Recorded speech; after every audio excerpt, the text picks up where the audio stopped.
Number 1. Jamel was last seen in Toledo, Ohio on May 25, 1994.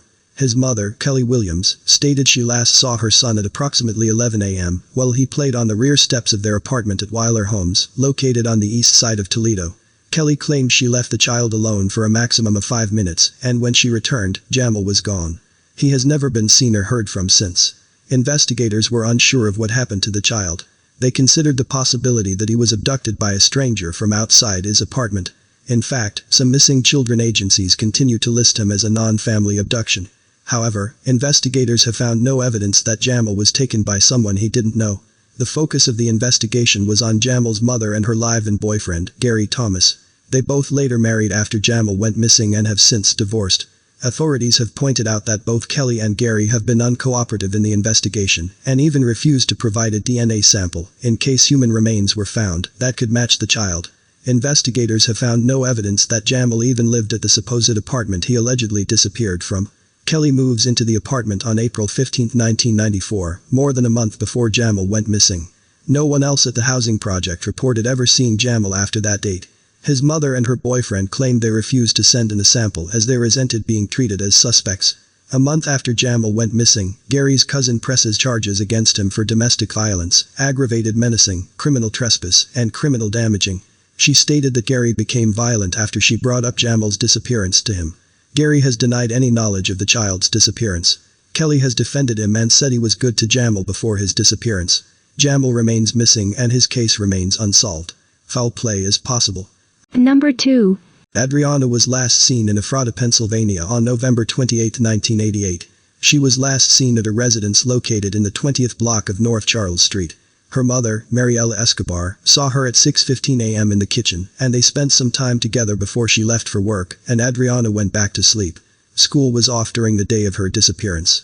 Adriana was discovered as missing when her stepfather came home from work that afternoon.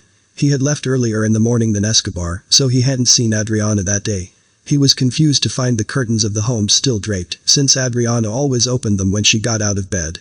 He wasn't immediately concerned and assumed Adriana had gone out to run an errand. When Escobar came home later, they both became extremely concerned about where Adriana was. She called family and relatives and found she wasn't with anyone. She even called Adriana's friends from school and found none of them knew of her whereabouts. After searching to no avail, her mother frantically called the police and reported Adriana missing at 9:33 p.m. Investigators originally believed that Adriana possibly ran away from her home. They interviewed her friends and family and found nothing to indicate Adriana had plans of leaving. She didn't take any of her personal belongings with her. She did take her school bag with some clothing. She also left behind money in her bank account which was never touched. Police believed she had left with a man who was apparently very close to her and knew her well. However, investigators now believe other factors played a role in her disappearance. They believe someone she knew did in fact go to the apartment and picked her up. Her mother believed someone abducted Adriana and has kept her from contacting her family and friends. Authorities believe that Adriana was probably murdered and have narrowed down a strong suspect in the case. The suspect has not been named publicly, but investigators have stated he no longer lives in the area. Escobar has denied the suspected person was involved in her daughter's disappearance and had criticized the investigation into her daughter's disappearance. She alleged that after police narrowed down the suspect, they refused to investigate other avenues and possibilities brought up in the case. There were several strange occurrences that occurred before and after Adriana went missing. According to her family, they received obscene phone calls in the months leading up to Adriana's disappearance, and they abruptly stopped after November 28. Apparently just a week after Adriana went missing, Escobar found a piece of a paper taped to the light post outside of the residence. The paper showed a drawing of skeleton inside of a coffin and words which said special delivery. Investigators have found no solid clues as to how Adriana went missing, and no one has seen her since 1988. At the time of her disappearance, Adriana was described as a considerate and well-behaved teenager who lit up the lives of everyone she met. She was described as a fun and bright person at the time she disappeared. She was a 9th grade student at Our Lady of Perpetual Hell Catholic School in 1988. Adriana's disappearance remains unsolved and foul play is suspected. Number 3. Clifton was last seen in Lakeland, Florida on August 22, 1983. On the day of his disappearance, his father dropped him off at a friend's home in the Lake Hollingsworth area. He planned to meet his friends here. His father came back to the home later that evening to pick his son up, but Clifton was gone. He has never been seen or heard from since. His parents expected him to be home by 10 p.m., but he never returned home either. He was reported missing on August 24, 2 days after his disappearance. A day after he went missing, his parents found the screen on his bedroom window was removed. They discovered that $20, a change of clothing, and a bathing suit were missing from his room. Investigators initially considered him a runaway, but his parents do think he did this. He had recently been let out of the hospital and was looking forward to returning back to school. He also left behind his new glasses, medication, and his new school clothes. He never previously ran away from home. When police questioned his friends, they told them that Clifton left the Lake Hollingsworth area in a vehicle driven by an unidentified person. Investigators are unsure if the person he was seen driving with was involved in his disappearance, and they have no solid suspects or theories in the case. At the time of his disappearance, Clifton attended a class for the emotionally disturbed at Lakeland U School. He had been hospitalized several times over the years due to his schizophrenia. He was adopted by his parents when he was just an infant. His mother holds out hope that he'll be found someday. She is still alive and lives in the same area. Clifton's case remains unsolved. Number 4. Tonietta was abducted from Chattanooga, Tennessee on March 16, 1989. She was last seen walking home from school at approximately 2:55 p.m. Her family's home was located in the 600 block of Hamilton Avenue in 1989. Tonietta's kidnapping was witnessed by a woman who was on Roof Street near Hamilton Avenue. She glanced up the hill on the street and saw Tonietta walking down the street. As she walked, several unidentified suspects jumped out from a tan and yellow vehicle, with the Tennessee license plate number LKH 920, and forcibly abducted her into the vehicle. The vehicle then drove away. The kidnapping took place just a block and a half away from Tonietta's home at 3 p.m. The woman told authorities that she and her husband chased the vehicle and called the police with the license plate number.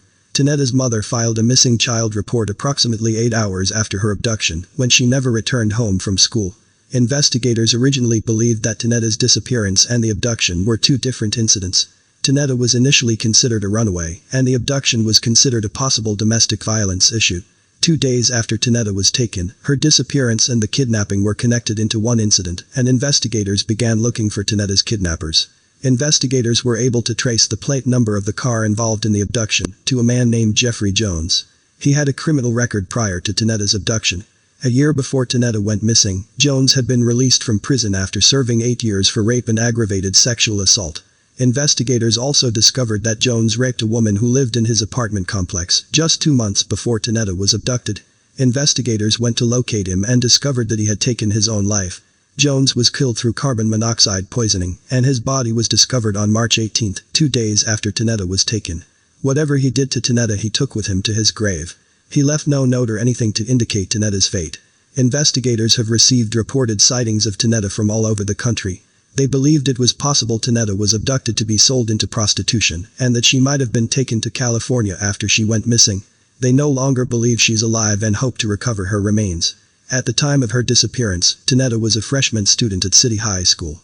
She enjoyed pizza and fast foods, and she also liked rap music. She liked the musical artist Bobby Brown in 1989. Her abduction remains unsolved. Number 5. April was last seen in Uncasville, Connecticut on May 29, 1996. She was reportedly last seen leaving her family's residence located on Orchard Drive during the early morning hours. She snuck out of her house either through her basement bedroom window and left to meet some friends. She never came back home and was never seen or heard from again. April was discovered as a missing at 5:30 a.m. when her mother, Hazel, went to wake her up for school. Whichever window she snuck out of was still open, and her mother found a teddy bear stuffed animal tucked into her bed. This was so it looked like someone was sleeping in the bed. April has snuck out of her house previously, but she always returned to her bed the other times. April was apparently picked up by a 15-year-old classmate, Patrick J. Allen, and George Leanyard, who was 30 years old in 1996. According to Allen, the three of them went to a secluded wooded area in Ledyard, where they drank beer and smoked marijuana. Allen initially claimed that he and Leanyard each had sexual intercourse with April. April agreed to have sex with Allen, and was hesitant when asked to do it with Leanyard. He then changed the story and said he and Leanyard sexually assaulted April in Leanyard's pickup truck. After the assault occurred, Allen stated Leanyard said he wanted to kill April. He became nervous after hearing Leanyard's plan of killing April. Leanyard then dropped Allen off near his home and drove off with April. He never saw her again and said he didn't know what happened to her after that. He and April had snuck out of their homes before and had sex before. At the time of April's disappearance, Leanyard was awaiting trial for raping a 13-year-old girl. The girl who hasn't been named publicly was attacked under similar circumstances to April's disappearance. She snuck out of her home one night in November of 1995 and had Lynyrd pick her up. Alan and the girl were dating at the time and she was going to meet him that night. The girl testified that she and Lynyrd went to a camper behind his parents' home on Massapequa Side Road to wait for Alan. After Alan never showed up, Lynyrd gave the girl some liquor before he raped her and strangled her to the point where she lost consciousness. The next morning, she got up and ran away from him as he went to answer the phone. He was later convicted of the rape in 1997 and was sentenced to 4 years in prison. He was released in 2001. Despite the possibility that April was murdered, investigators considered the possibility that April might have run away. She previously talked about running away, but her mother denies that she did so and doesn't believe April ran away. April took no personal belongings with her when she snuck out of her house, such as her purse. She was originally believed to have taken her black book bag with her, but it was found in her locker at school. April is listed as possibly taking a black duffel bag with most missing persons agencies. April had broken up with her boyfriend just a few days before her disappearance, and she was so upset about it that she threatened to take her own life. April's father, Walter, denies that April had any issues with her mental health and described her as an attention seeker. An old family friend of the Pennington family, James Adrian Butler, told the family that he saw April at a Blockbuster video store in Virginia Beach, Virginia in 1999. This was 3 years after April was reported missing. He claimed he spoke to her for approximately 15 to 30 minutes. He didn't realize the girl was April until she introduced herself to him. Butler said April looked unwell as if she had been abusing drugs. She was accompanied by a small child while they spoke to each other. They stopped speaking to each other when a man in his late 20s came into the store and told April to leave without getting a movie. Butler told her family about the sighting about 3 weeks after he saw her. Butler was apparently unaware that April had been reported missing 3 years earlier. After this, investigators in the Virginia Beach area were notified, but they found no evidence that what Butler said was true. It was later discovered that he suffered a traumatic brain injury, and he lost a lot of his memory as a result. His sighting is largely discounted. Hazel held out hope that the sighting was true. She believed that Lynyrd and Alan did in fact cause harm to April on the night of her disappearance, but that she survived and was possibly sold into prostitution. Investigators found no evidence that April was still living, but haven't found a piece of evidence to concur that she was killed. Despite this, investigators believe April was killed on the night she disappeared. In 2002, Lynyrd was found in a wooded area in Preston, Connecticut, with a 14-year-old girl. He was convicted of risk of injury to a minor and violation of probation and was sent back to prison. In 2007, he was charged with second-degree sexual assault, illegal sale of liquor to a minor, and sale of a controlled substance to a minor, in connection to a sexual assault against a teenage boy in the 1990s.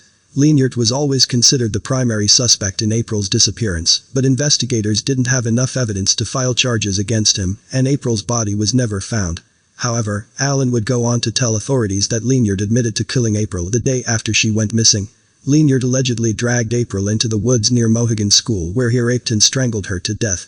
Former prison inmates also testified that Lynyrd admitted to killing April and that he dismembered her remains before putting her in a lobster trap. The accounts regarding the location of her remains have differed. It was once rumored that April's body was buried in a dry well near where Lynyrd lived in 1996. Some statements indicated that April's body might have been placed in the mud on the Thames River or in the Long Island Sound.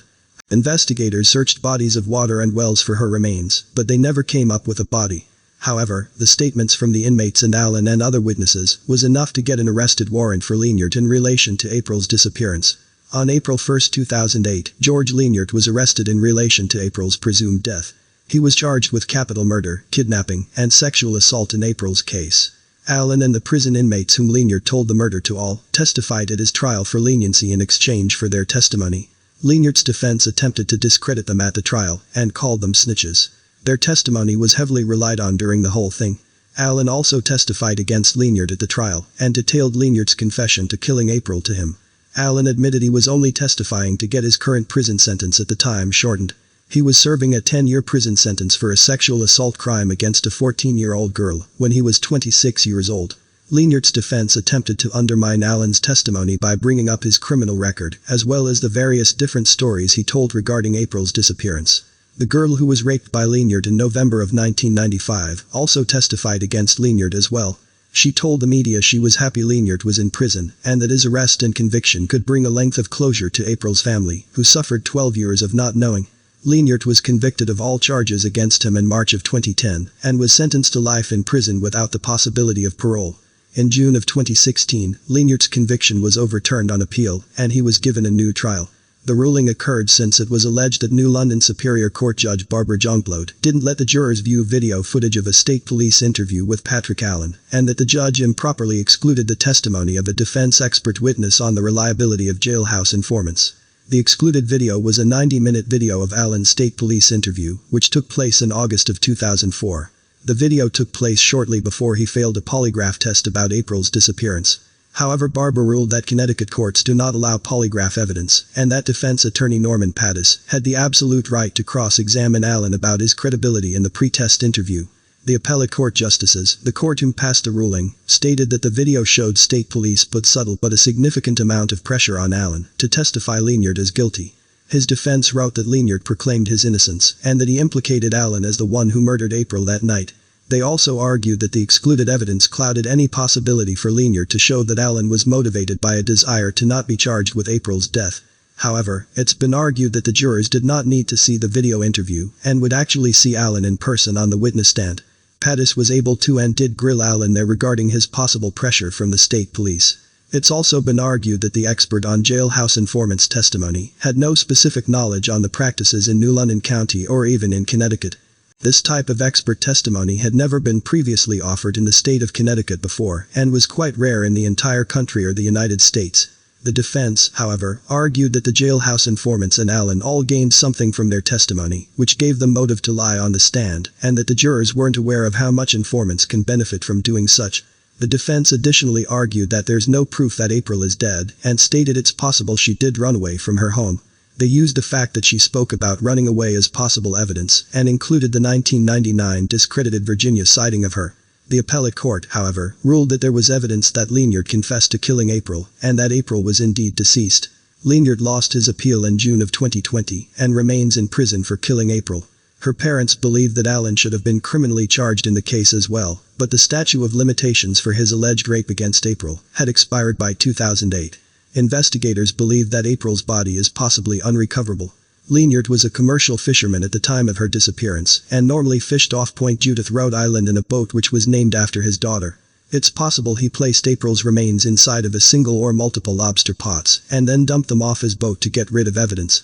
At the time of her disappearance, April was a freshman student at Montville High School and had moved to the area in between 1993 and 1994. Her father, Walter, was a nuclear machinist mate, and the family moved around as a result. They had plans of moving to New Jersey at the time, which upset April, because she didn't want to leave her friends behind. April was described as a good student previously, but her grades began to drop by 1996, and she fought about with her parents previously. Hazel believes her daughter fell in with the wrong crowd in 1996, and her parents were aware of her trying marijuana. April also deliberately cut herself on 2 occasions. Her mother believes April was just going through a rebellious stage in her life, which was normal for teenagers her age. She doesn't believe April had any serious problems at the time of her 1996 disappearance. Her friends described her as a normal person who made friends very easily. Walter has since retired from the Navy and has moved to North Carolina with Hazel. April's remains have never been found, but foul play is highly suspected in her disappearance. Some agencies might list her as a runaway.